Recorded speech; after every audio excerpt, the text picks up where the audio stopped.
정부가 오늘 문재인 대통령 주재로 회의를 열고 청년 일자리 대책을 발표했습니다. 대중소기업의 임금 격차를 없애기 위해 예산, 세제 등 가능한 정책 수단을 모두 동원했습니다. 금융회사의 대주주 적격성 심사 대상이 최대 주주의 특수관계인과 사실상 영향력을 행사하는 주요 주주 등으로 확대됩니다. 카드사들이 사회보험료 결제 시장을 선점하기 위해 무리한 혜택을 내거는 등 출혈 경쟁에 나서고 있습니다. 중소기업 특화증권사 2기 출범을 앞두고 업계에서 우려가 나오고 있습니다. 중기 특화증권사로 지정되더라도 특별한 혜택이 없는 데다 실적이 좋지 못할 경우 비판을 받을 소지마저 있기 때문입니다.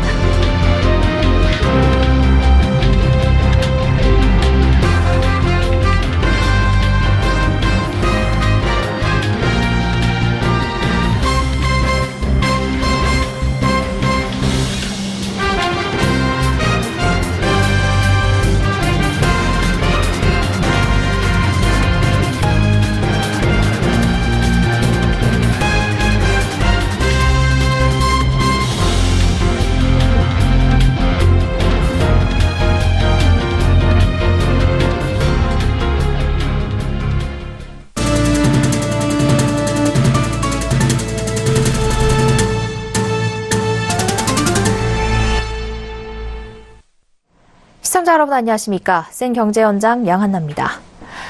정부가 오늘 문재인 대통령 주재로 회의를 열고 청년 일자리 대책을 발표했습니다. 특단의 대책을 내놓을 것이라고 했는데 어떤 내용이 담겼는지 관심이 모아집니다. 이보경 기자와 알아보겠습니다.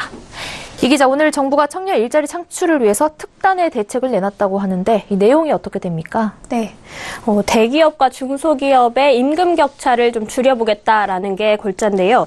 이 예산과 세제 등 동원 가능한 모든 수단을 동원을 했습니다. 먼저 혜택 대상이 기존의 중소기업에서 중소, 중견기업으로 확대가 됩니다. 대기업만 아니면 다 혜택을 받을 수 있게 되는 거죠.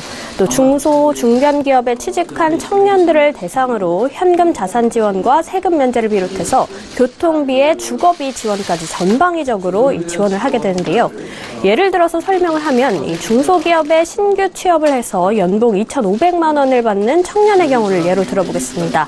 5년간 소득세 전액 면제로 45만 원을 받고요. 청년 내일 채용 공제를 통해서 자산 지원 800만 원을 받습니다. 또 주거비 70만 원에 교통비 지원 120만 원까지 총 1,035만 원을 정부로부터 받을 수 있게 됩니다. 이렇게 해서 이 중소기업 연봉을 대기업 수준인 평균 연봉 3,800만 원으로 높이기로 했습니다. 이번에 특히 눈에 띄는 것이 이 청년 노동자의 목돈 마련 지원 프로그램인 이 청년 내일 채용 공제 사업을 대폭 확대하는 건데요. 현재는 청년 부담이 300만 원, 기업 부담이 400만 원, 정부 부담이 900만 원씩 해서 이 청년이 2년간 중소기업에서 일을 하면 1,600만 원의 목돈이 마련될 수 있도록 하고 있습니다. 그런데 이를 2배 가까이 확대합니다. 즉 청년 600만 원, 기업 600만 원, 정부 1,800만 원 이렇게 해서 3년간 일을 하면 3,000만 원이 마련될 수 있도록 합니다. 또 기존 청년 재직자에 대한 지원도 확대가 되는데요. 기존의 근로자가 720만 원, 기업이 1,500만 원씩 부었던 것에 정부가 720만 원을 더 적립해 줍니다. 그래서 5년 뒤에 총 2,940만 원을 받을 수 있게 됩니다. 네, 그렇다면 청년을 고용한 기업은 정부로부터 어떤 지원들을 받을 수 있는 겁니까? 네, 기존의 추가 고용 장려금 지원 요건이 대폭 완화가 됩니다. 그래서 이 청년 채용을 적극 장려하게 되는 건데요. 이 내용을 보면은 이 중소 중견기업이 청년을 고용하면 1인당 900만 원을 줍니다. 이건 기존의 이 중소기업의 1인당 667만 원씩 지원했던 것을 더 늘린 것이고요. 또 최저고용 요건도 확대했습니다. 기존에는 중소기업이 청년 3명을 정규직으로 채용했을 경우 이 중 1명의 임금을 3년간 국가가 지원했습니다. 하지만 이번 개편안에 따르면 30인 미만의 기업의 경우에는 1명만 고용을 해도 지원을 해줍니다. 또 30인에서 99인 기업은 2명 이상 고용하면 이 지원을 받게 되고요. 또 100인 이상의 중소 중견기업에 대해서는 3명 고용 시부터 추가 고용 장려금이 지원됩니다. 또 청년 창업에 대해서도 대대적으로 지원을 확대해서 12만 개 청년 기업 창업을 유도한다는 계획인데요. 이 34세 이하 청년이 창업한 기업에 대해서는 5년간 법인세와 소득세 모두 감면을 합니다. 이 독창적 생활 아이디어가 있는 청년 창업자 10,000명에 대해서는 성공 시에만 상환 의무가 있는 융자 1,000만 원을 지급하고요. 또 사업 성공 시 투융자 5,000만 원을 지원을 합니다. 또 기술혁신 기반 청년 창업자에 대해서는 3,000명에 대해서 최대 1억 원을 제한 없이 사용할 수 있는 오픈 바우처를 지원합니다. 네, 그렇다면 이제 가장 궁금해지는 게 이렇게 정부의 노력을 한 결과로 일자리가 실제로 얼마나 늘어날 것으로 예상이 됩니까? 네. 정부는 4년간, 그러니까 올해부터 2021년까지 18만에서 22만 정도 추가로 고용이 창출될 것이다 라고 예상을 하고 있습니다.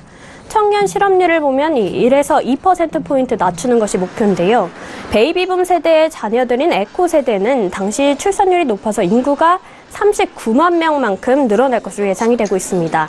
이런 구조적인 문제를 해결하고 여기에 실업률도 1에서 2%포인트 낮춰서 연 8% 이하로 안정화하겠다는 방침입니다.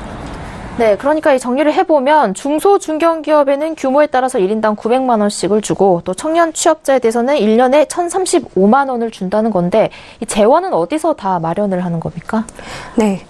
김동연 부총리가 여러 차례 밝힌 바 있듯이 추가 경정 편성을 신속하게 추진하겠다는 방침입니다. 우선 4월 초에 국무회의를 거쳐서 4월 중에 국회 통과를 목표로 하겠다라고 밝혔는데요. 이 규모는 4조 원 수준입니다. 또 추경을 위한 국채 발행은 없다라고 밝혔습니다. 또 세제 혜택을 지원을 하게 되면 세수는 8천억 원 정도 줄어들 것으로 보입니다. 네. 4년간 재정을 쏟아 부어서 일자리 문제를 해결하겠다는 건데 이게 좀 너무 한시적인 대책에 그치는 것이 아니냐 이런 우려도 나오거든요. 네, 그렇습니다. 우선 지난해 말에도 벌써 11조 원 규모에 달하는 일자리 추경이 있었는데요. 이렇게 편성된 일자리 예산을 아직 채 다 쓰지도 않았습니다. 이런 상황에서 추경을 또 밀어붙이겠다라는 건데 여기에 대해서는 좀 공감 대응성이 어려울 수 있다는 지적이 나옵니다. 또 구조적인 문제 해결보다는 성과 내기에 집착한 것이 아니냐라는 비판도 나오는데요. 사실 이 청년 일자리의 특성을 보면 우리나라 노동시장의 경직성이 가장 큰 문제로 지적이 됩니다. 이 높은 연봉을 받는 기업의 일자리는 한정이 돼 있고 또 나머지 대다수 기업들은 낮은 연봉 구조를 갖고 있는 상황인데요. 이런 상황에서 이 노동의 유연성마저 떨어지고 있는 겁니다. 이러다 보니까 이 대부분 낮은 연봉의 중소기업에 한번 들어가게 되면 좀처럼 괜찮은 연봉의 이 직장으로 옮기기가 좀 힘든 구조가 되는 건데요. 그렇기 때문에 청년들이 백수로 놀더라도 중소기업에 취직하는 것은 좀 꺼리는 거거든요. 그래서 이번 대책은 한 번 취업을 하면 4년여 정도 한시적으로 이뤄지는 것이어서 그 이후에는 실질적으로 이 소득 감소 현상이 나타날 수 있습니다. 또 노동시장 유연성 제고 등 근본적인 접근이 좀 부족하다라는 지적이 나옵니다. 네, 정부의 청년 일자리 창출 대책과 관련해 이보경 기자와 이야기 나눠봤습니다. 고맙습니다.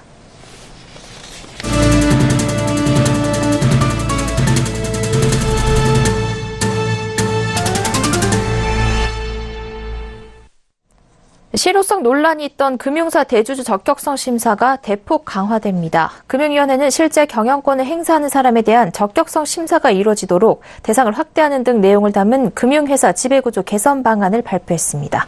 정훈규 기자가 보도합니다. 금융회사의 대주주 적격성 심사 대상이 최대 주주의 특수관계인과 사실상 영향력을 행사하는 주요 주주 등으로 확대됩니다. 현재 적격성 심사 제도는 최다 출자자 1인을 대상으로 하고 있습니다. 금융사의 최다 출자자 1인이 법인인 경우도 그 법인의 최다 출자자를 찾는 방식으로 개인 1명을 선정합니다. 이렇다 보니 금융회사에 대한 실제 지배력과 무관한 사람이 심사 대상이 되고 실제 경영권을 행사하는 사람은 심사할 수 없다는 문제가 있었습니다. 예를 들어 삼성생명의 경우 최다 출자자 1인인 이건희 회장이 오랜 기간 병석에 누워있어 정상적 경영 판단을 할 수 없는 상황이지만 적격 판정을 받아 논란을 일으킨 바 있습니다. 이에 금융위는 심사 대상에 최다 출자자인 법인의 대표와 최다 출자자 1인의 특수관계인인 주주, 또 사실상 영향력을 행사하는 주주까지 확대키로 했습니다. 이렇게 되면 삼성생명은 이건희 회장뿐 아니라 특수관계인이자 회사에 사실상의 영향력을 행사할 수 있는 이재용 부회장도 심사 대상입니다. 또 심사 대상 대주주가 보유한 의결권을 대리인에게 포괄 위임한 경우 대리인도 심사 대상에 포함됩니다. 심사 대상인 대주주가 법 위반으로 금고형 이상을 받는 등 결격 사유가 발생하면 최대 주주의 보유 의결권 중 10% 초과분은 제한됩니다. 특히 개인 외 대주주인 법인도 벌금 1억 원 이상 기준을 마련해 의결권 제한 명령을 내릴 수 있도록 했습니다. 대주주가 금융위의 의결권 제한 명령을 이행하지 않을 경우 주식 처분 명령을 부과할 수 있는 근거도 신설됩니다. 금융위는 금융회사 지배구조법 및 시행령, 감독 규정 개정안 입법 예고 등을 거쳐 오는 6월까지 개정을 완료할 계획입니다. 서울경제TV 정은규입니다. 카드사들이 사회보험료를 결제할 경우 다양한 혜택을 제공하는 이벤트를 벌이고 있습니다. 4건 혜택을 모두 고려하면 카드사들은 이 이벤트로 돈을 벌기는커녕 오히려 적자를 볼 가능성마저 있습니다. 그런데도 굳이 이런 이벤트를 벌이는 건 시장 선점을 하기 위해서입니다. 말 그대로 출혈 경쟁입니다. 앵커 리포트입니다.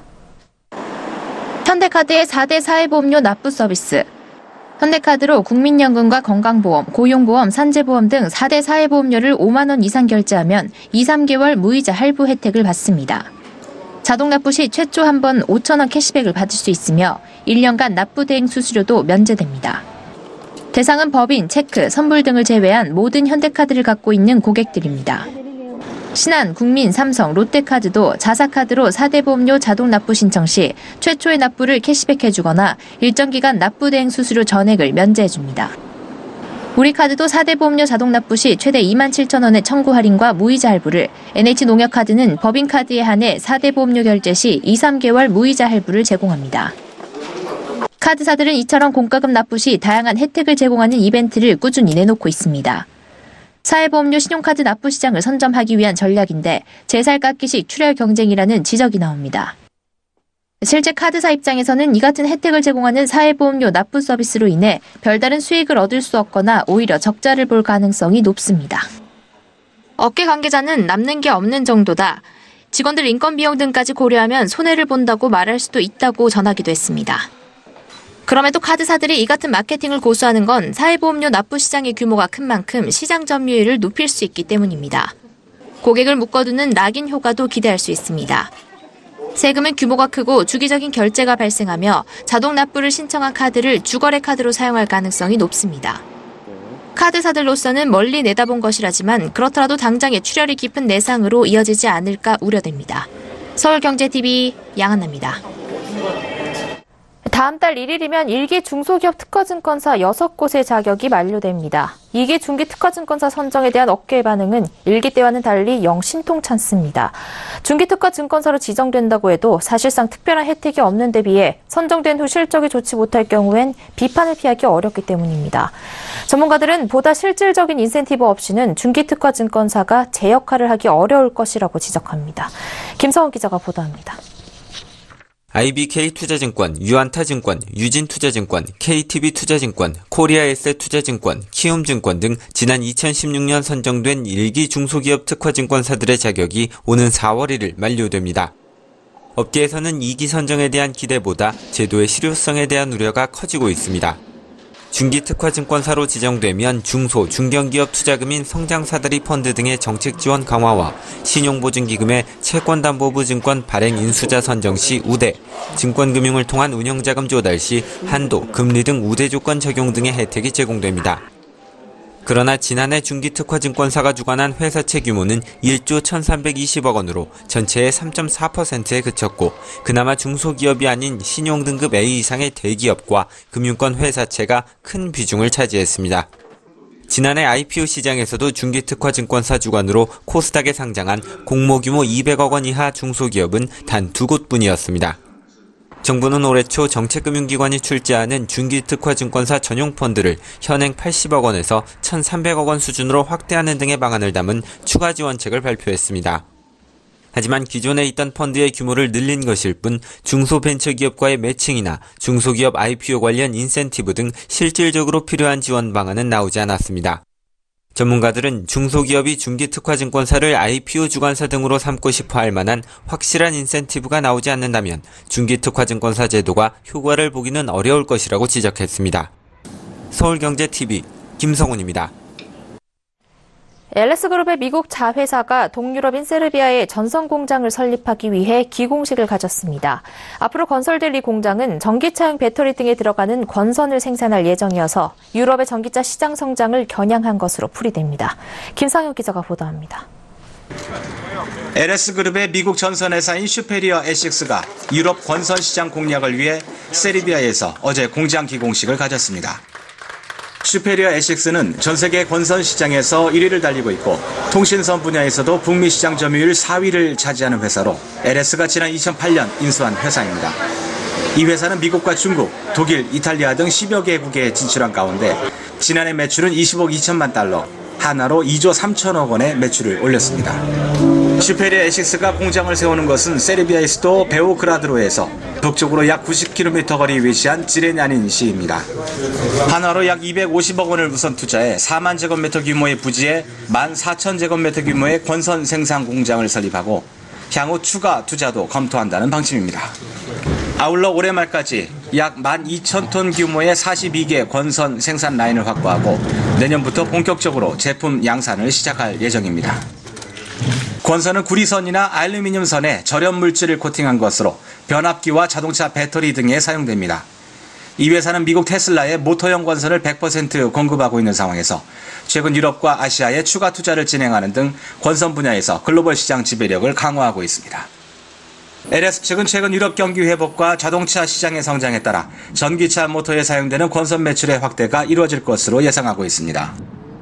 구자열 회장은 기공식에서 최근 슈페리어 에식스가 양호한 실적을 이어가면서 추가 성장 전략의 일환으로 유럽의 신흥 시장으로 떠오르고 있는 동유럽에 생산 기지를 건설하게 됐다면서 특히 세르비아는 우수한 인적 자원과 정치적 안정성을 바탕으로 경제 활성화에 역량을 집중하고 있어 이번 LS와의 파트너십을 통해 세르비아가 동유럽 권선 산업의 핵심 생산 거점으로 발전하기를 기대한다고 강조했습니다. 서울경제TV 김상용입니다. 김현미 국토교통부 장관이 현장을 찾아 생생한 목소리를 듣는 스킨십 리더십을 보여주고 있습니다.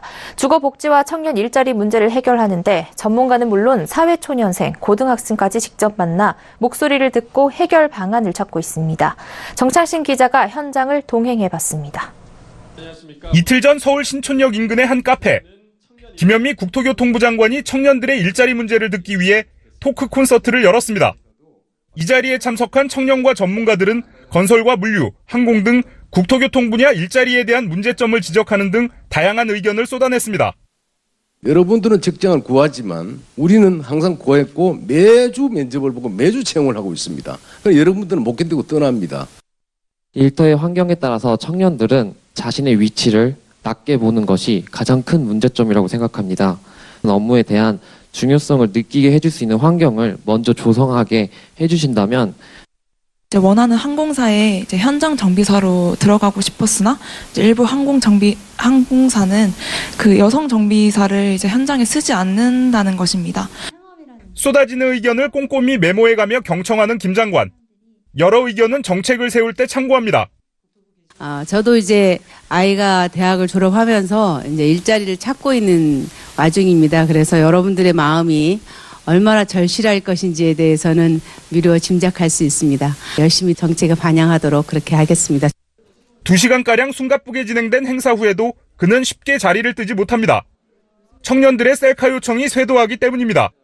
국토부 관계자는 국회 쪽에 오래 있었다 보니 사람 만나는 것을 전혀 부담스러워하지 않는다면서 사람을 편하게 해주는 능력이 있다고 설명했습니다. 김 장관의 스킨십은 지난해 6월 취임 이후 계속돼 왔습니다. 전세임대주택, 행복주택을 방문해 서민들의 주거 상황을 살폈고 해외 건설 마이스터고, 입주민 경비원 상생 아파트를 찾아 상생 방안을 공유하기도 했습니다. 그는 현장 행보를 비롯해 평소 업무 보고를 받을 때도 직접 보고하지 않는 과장들과 사무관, 서기관들을 불러 의견을 묻는 것으로 알려졌습니다.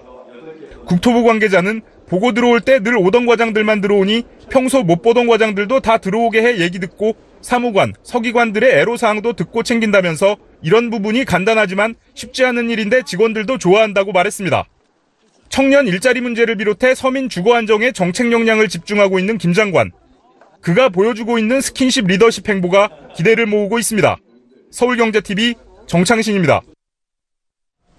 검찰이 이명박 전 대통령의 소환 조사를 마친 가운데 그의 측근 인사와 친인척도 조만간 사법 처리될 것이란 전망이 나옵니다. 검찰이 이 전 대통령을 소환하기에 앞서 범죄 연루 정황이나 혐의점을 두고 수사를 벌인 측근과 친인척은 공개적인 수사를 통해 이름이 알려진 이들만 20명에 달합니다. 각종 의혹 사건에 연루된 측근들의 면면을 훑어보면 이 전 대통령의 멘토로 불린 최시중 전 방송통신위원장부터 재산관리 등을 굳은 일을 맡은 가신 김백준 전 청와대 총무기획관, 이병모 청계재단 사무국장까지 범위가 넓습니다. 친인척 중에서는 부인인 김윤옥 여사를 시작으로 아들 이시영 씨, 큰형 이상은 다스 회장과 작은형 이상득 전 의원, 조카 이동영, 김동혁 씨, 사위 이상주 삼성전자 전무 등이 검찰의 수사선상에 올랐습니다. 이들 모두를 재판에 넘기지 않는다 하더라도 상당수는 범죄 혐의를 적용받아 기소될 가능성이 큽니다. 청와대는 임종석 대통령 비서실장을 위원장으로 하고 조명균 통일부 장관을 총괄 간사로 하는 총 8명으로 구성된 남북 정상회담 준비위원회 구성을 완료하고 16일 첫 전체 회의를 연다고 밝혔습니다. 남북 정상회담 준비위원회 구성은 지난 5일 대북특별사절 대표단과 김정은 북한 노동당 위원장이 4월 말 정상회담을 열기로 한 지 꼭 열흘 만입니다. 청와대의 정의용 국가안보실장과 장하성 정책실장, 강경화 외교부 장관, 송영무 국방부 장관, 서후 국가정보원장, 홍남기 국무조정실장이 준비위원으로 포진했습니다. 천혜성 통일부 차관과 김상균 국정원 2차장, 청와대 안보실의 이상철 1차장과 남관표 2차장, 윤영찬 국민소통수석, 김의견 대변인, 윤건영 국정상황실장이 준비위 회의에 배석합니다. 중요 사항을 결정할 준비위 전체 회의는 매주 또는 격주에 한 차례 열기로 했습니다. 준비 전체 회의와 별개로 실무의 논의는 위원장과 총괄 간사, 3명의 분과장이 참석하는 분과장 회의에서 논의하며 이 회의는 주 3, 4회 열릴 계획입니다. BNK투자증권이 IB 사업 강화와 신규 사업 진출을 통해 중형증권사로 도약하겠다는 포부를 밝혔습니다. 조강식 BNK투자증권 대표는 오늘 기자간담회를 열고 2018년을 미래성장 동력 확보 원년으로 삼아 중형증권사로서의 확고한 입지를 구축하겠다고 밝혔습니다. 조 대표는 중형증권사로의 도약을 위한 과제로 IB 부문 집중 육성, 신규 사업 진출을 통한 사업 다각화, 자산관리 영업 활성화 등을 꼽았습니다. IB 부문 강화를 위해 사업부를 확대 개편하고 전문 인력을 충원한 BNK투자증권은 앞으로 그룹 계열사 간 협업 시스템 구축 등을 통해 IB 사업 부문 시너지를 높일 계획입니다. 또 신규 사업 진출을 위해 신기술 사업금융업 등록을 마치고 IB 사업본부 내 신사업팀을 만들었으며 4차 산업혁명 관련 신기술 사업자에 대한 지분 투자와 투자조합 설립을 통한 금융 지원도 추진할 방침입니다. 자산관리 부문은 부산은행 및 경남은행의 6개 핵심 영업점을 복합점포인 WM센터로 확대 전환하는 등 계열사 간 연계 영업을 통해 활성화할 방침입니다. 성인 절반 이상이 간편결제 서비스를 이용하고 있는 것으로 조사됐습니다. 한국금융투자자보호재단에 따르면 지난해 12월 서울과 6대 광역시 및 경기 지역 신도시 등에 거주하는 25에서 64세 성인 2,530명을 대상으로 조사한 결과 간편결제 서비스를 이용하고 있다는 응답이 51.7%에 달했습니다. 월 10만 원에서 30만 원 정도를 결제하는 이용자가 가장 많고 연령별로는 30대 이용률이 61.5%로 가장 높았습니다. 또 인터넷 전문은행을 이용하는 경우가 5명 중 1명꼴이었고 500만 원에서 1,000만 원 정도 대출한 비중이 가장 컸습니다. 대출액 평균은 1,815만 원이고 50대가 2,553만 원으로 가장 많았습니다. 남북관계 경색으로 중단된 문산 개성고속도로 남측 구간 건설이 다시 추진됩니다. 문산 개성고속도로 건설은 2016년 1월 북한의 4차 핵실험 등으로 남북관계가 경색되면서 중단됐습니다. 한국도로공사 관계자는 올해 상반기 안에 완공할 수 있을 것이라고 말했습니다. 지난해 초중고 1인당 사교육비가 5년 연속 상승하며 역대 최고치 기록을 1년 만에 다시 갈아치웠습니다. 교육부에 따르면 작년 1인당 월 평균 사교육비는 27만 1,000원으로 전년보다 5.9% 증가했습니다. 교육 단계별 사교육비는 초등학생 25만 3,000원, 중학생 29만 1,000원, 고등학생 28만 4,000원입니다. CJ 헬로의 알뜰폰 헬로 모바일은 온라인 오픈마켓인 지마켓과 옥션에서 월 19,000원대 보편 유식 10GB 이베이 요금제를 단독 판매합니다. CJ 헬로는 지마켓과 옥션을 운영하는 이베이와 제휴해 이번에 오픈마켓으로 유통 채널을 확대했습니다. 기존 휴대전화에 유심을 끼워 사용하는 이 요금제는 데이터 10GB, 음성 100분, 문자 100건을 업계 최저 수준인 월 19,800원에 제공합니다. 스타벅스가 지난해 한국 시장 진출 18년 만에 처음으로 커피업계 최초로 매출 1조 원, 영업이익 1,000억 원 시대를 열었습니다. 신세계에 따르면 스타벅스 커피 코리아는 지난해 매출 1조 2,634억 6천만 원, 영업이익 1,144억 600만 원의 실적으로 전년 대비 각각 25.9%, 33.9% 증가했습니다. 센 경제 현장 여기까지입니다. 시청해주신 여러분 고맙습니다.